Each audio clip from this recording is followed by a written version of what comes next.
¿Qué tal? Buenas tardes. Seguimos en Hoy por Hoy. Saludamos a los espectadores de Televigo. Aquí estamos en la entrevista dual, como cada martes. Y hoy vamos a hablar, como decíamos antes, de literatura. Imos falar con Inma López Silva, o libro da filla de Galaxia, que é unha auténtica delicatessen ver a forma de escribir, a forma de contar esas historias de Inma López Silva, que xa no seu día foi capaz de gañar os premios Xerais no 2002 con Concubinas, o premio tamén Blanco Amor con Memoria de cidades en luz. Foi capaz de escribir a Manhattan, de escribir a maternidade, de escribir as mulleres con vida pero sen vida no cárcere.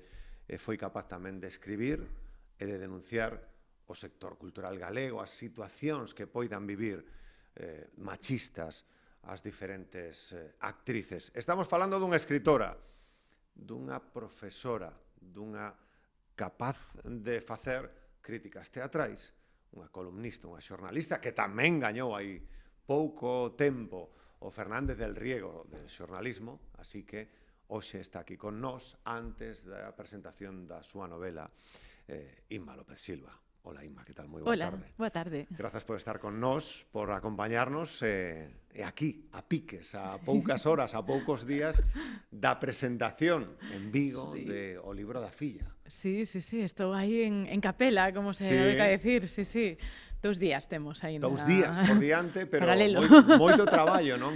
Me comentabas, non? 4 anos en escribir unha novela, non? E agora chega este libro da filla. Sí, eu son unha escritora de tempos lentos. É certo que nestes 4 anos escriben outras cousas, ese ensaio Chámame señora, pero outro tamén como un señor do que ti falabas, pero para min as novelas son proxectos demorados, son proxectos que levan tempo.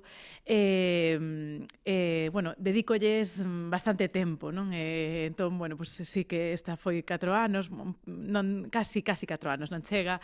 A anterior tamén foran outros 4 anos, bueno, son lenta, pero bueno, creo que unha novela o require. Unha novela directa, unha novela que parte dunha historia dunha xornalista, Elena Sánchez, dunha entrevista, dun caso, dunha investigación, poderíamos poñer en riba da mesa, pero ao final acaba sendo tamén, o durante todo o libro, unha introspección persoal da súa vida e de todo o que ten que ver entre as mentiras piadosas que falaba e cantaba Sabina ou os segredos das familias, non? É casi un traballo de investigación convírtese nunha introspección a través das túas páxinas, Inma, non? Sí, bueno, esa era a idea, non? A novela, eu coa novela, antes de ter incluso o argumento na cabeza, eu o que quería era falar sobre a ética da verdade e a mentira, algo moi xornalístico. Sí, e que está moi presente no libro. Exactamente, está moi presente no libro porque a protagonista é unha xornalista de éxito, ademais, pero en realidade o que é a trama, pois me veu dunha historia real, non? Que se conta prácticamente tal cal no primeiro capítulo da novela.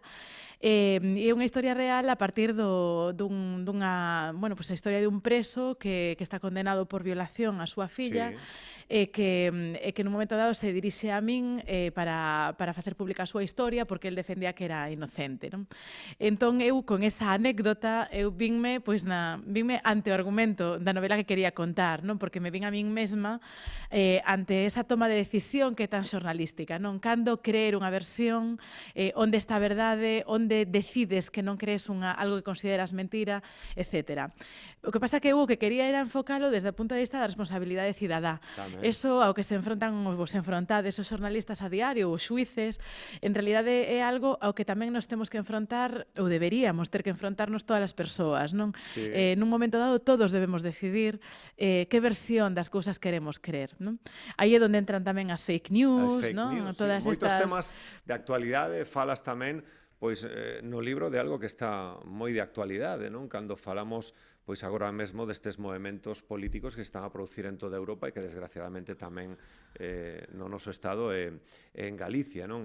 Falas destas cousas, destes movementos, da intransixencia da sociedade, cando falas dun persoaxe como Miguel, falas de experimentar tamén coa política ou coa ideoloxía, non? Cando falas de experimentar, porque falas das persoaxes, e o mellor isto tamén nos pode levar a unha reflexión. Ti falas de explorarse ou explorar o político, non? Explorarse do político. Sí, eu creo que todo isto ten unha dimensión política, non? Sí. De feito, supoño, penso eu que non ascenderían os totalitarismos, esa ultradereita noxenta, non? Que estamos vivindo con tantísima voz, ademais, nun Parlamento democrático.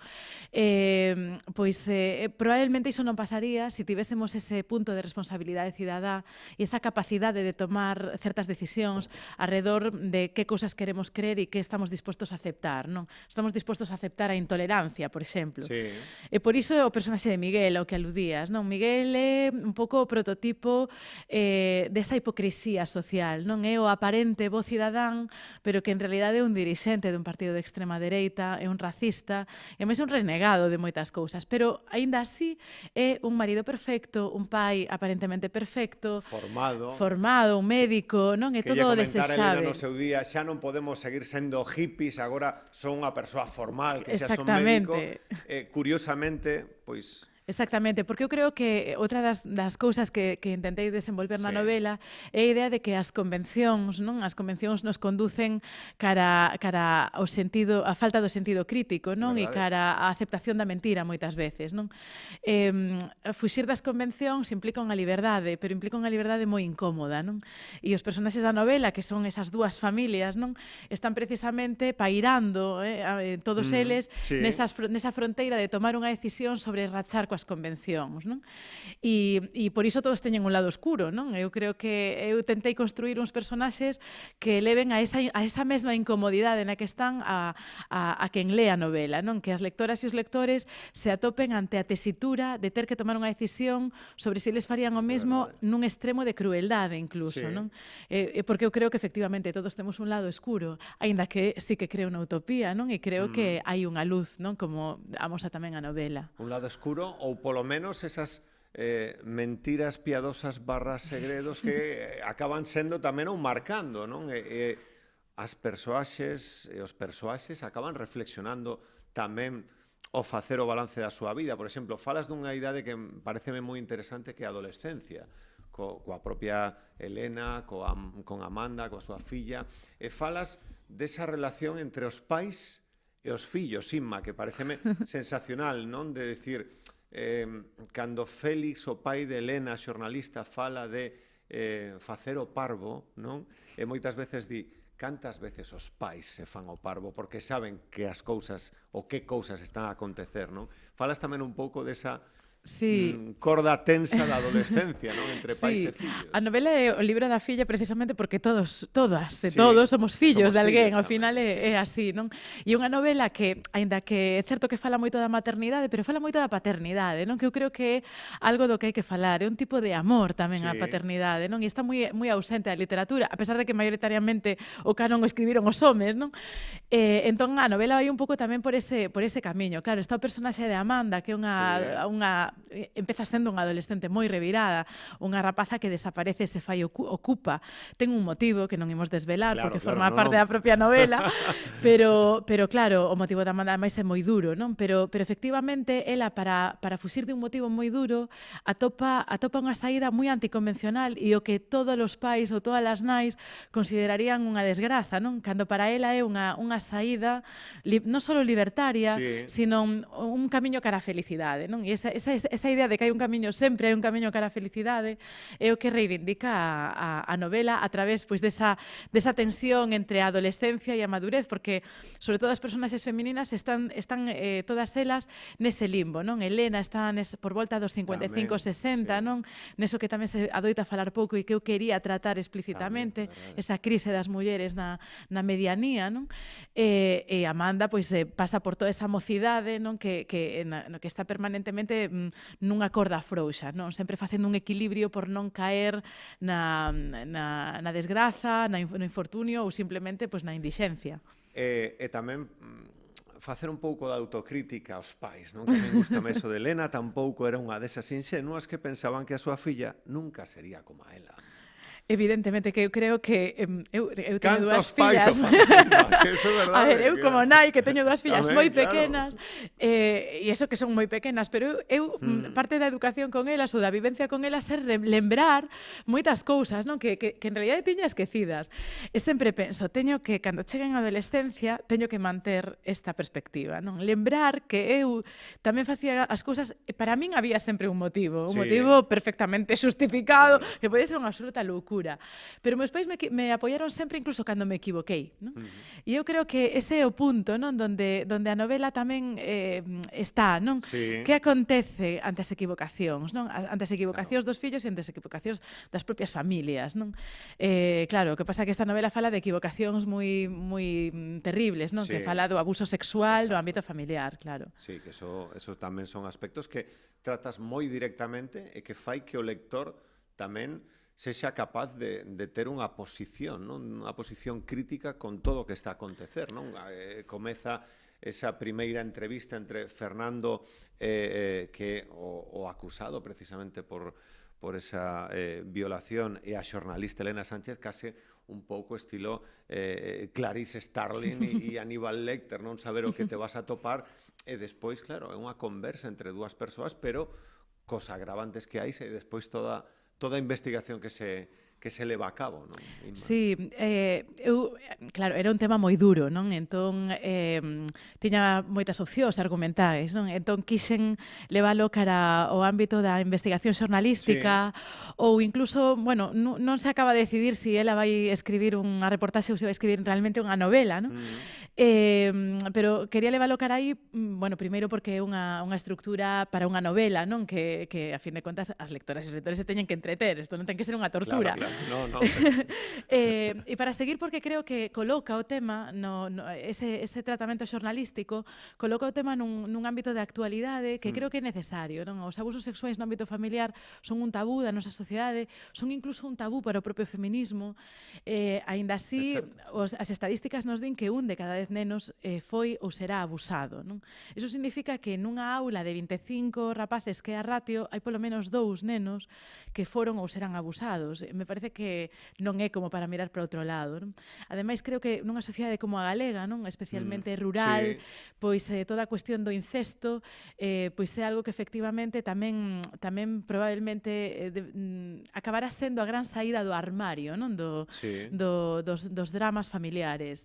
E eu con esta novela quería entrar aí, non? Creo que a literatura ten unha capacidade que non ten o xornalismo, por exemplo, que é o de contar o que podería ser, non? A capacidade de inventar realidades alternativas nas que non só nos enfrontamos á realidade e as súas circunstancias, senón as posibles solucións desde a imaginación. E aí tamén está pois, o punto de vista positivo, non? Xa hai moito tempo que toda a profesión concorda na súa capacidade para meterse naquilo onde ninguén repara, en esa súa intuición de xornalista experta en por a tecla nas historias que verdadeiramente pagan a pena, as que quedan para o futuro. Disque, ela nunca tivo tan claro, pero deixoulles a todos que o cresen. E non lle foi nada mal, a verdade. Pero falas de canto máis triunfa, menos lle serve o éxito, só gaña cartos. Tamén lecturas interesantes do que pode ser o éxito, non? Claro, o éxito a miúdo é un pouco como o que falábamos antes das convencións, non? Nos convencen de que o éxito implica unha determinada maneira de comportamento e de felicidade, e ás veces non ten absolutamente nada que ver, non? O éxito, hai un éxito persoal que eu creo que vas descubrindo coa idade, e nese punto está Elena, non? Cando se decata de que ten todo o que unha xornalista podería querer, pero en realidade aínda lle falta atopar a súa felicidade persoal, non?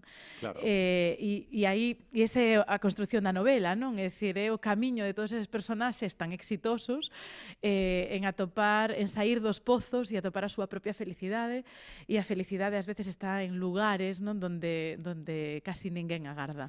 É unha maridaxe xa xornalística dunha persoa, Elena Sánchez, que está facendo unha investigación dun caso tan duro, ou para escribir unha reportaxe, pois está nese momento tamén falando dos mobles da casa do seu pai, non? Que xa ese equilibrio da realidade que ten que vivir unha persoa, non? Entre o escabroso, o duro e o día a día, claro. Sí, bueno, todos creo somos que persoas, exacto. pasalle un xuiz a unha xuiza, a un xornalista ou unha xornalista. Sí, eu creo que aí esa forma parte da verosimilitude, non? Da novela e da propia vida de Elena. Sí. Elena é unha muller que acaba de perder o seu pai e ten que enfrontarse a algo que todas as persoas que perderon a un familiar creo que van a entender perfectamente, que é a dificultade de desfacer a casa, non? De volver a entrar aí e empezar a pasar páxina, non?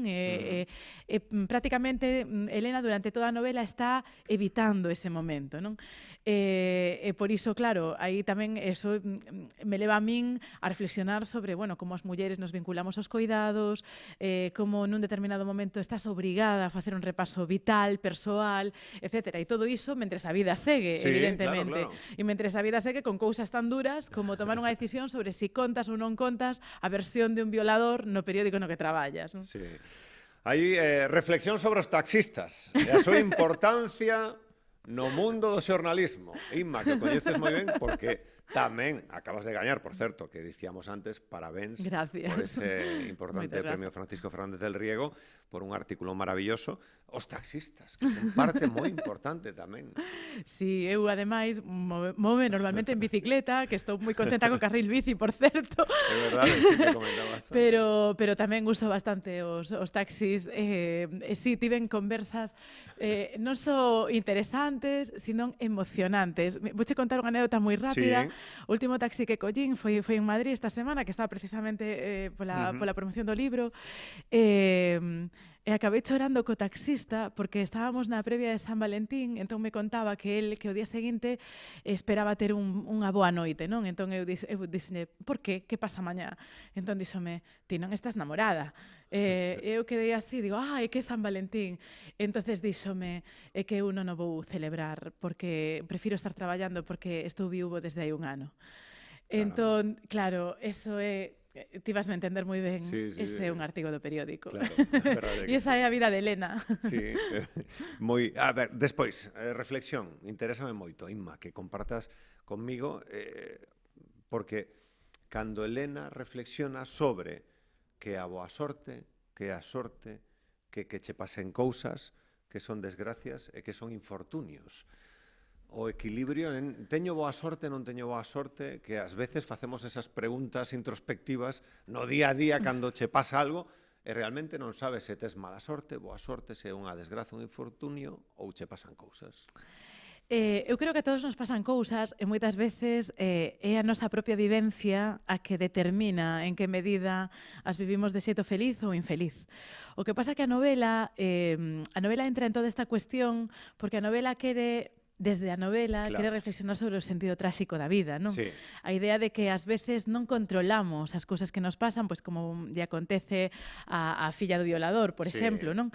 Non controlamos as cousas que nos pasan e dá a sensación de que un simple feito na nosa vida nos leva polo camiño do infortunio, non? Ese é o sentido tráxico.